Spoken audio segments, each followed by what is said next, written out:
আমাদের ছেলেমেয়েরা তাদের পড়ানো হয় না কে রাখাল দাস আর কে গুরুদাস।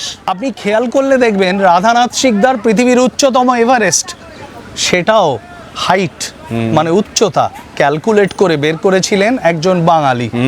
তাড়াতাড়ি একজন ইংরেজ তার নাম তার উপর বসিয়ে দিল। ওটা মাউন্ট সিকদার হওয়া উচিত ছিল, মাউন্ট এভারেস্ট না হয়ে।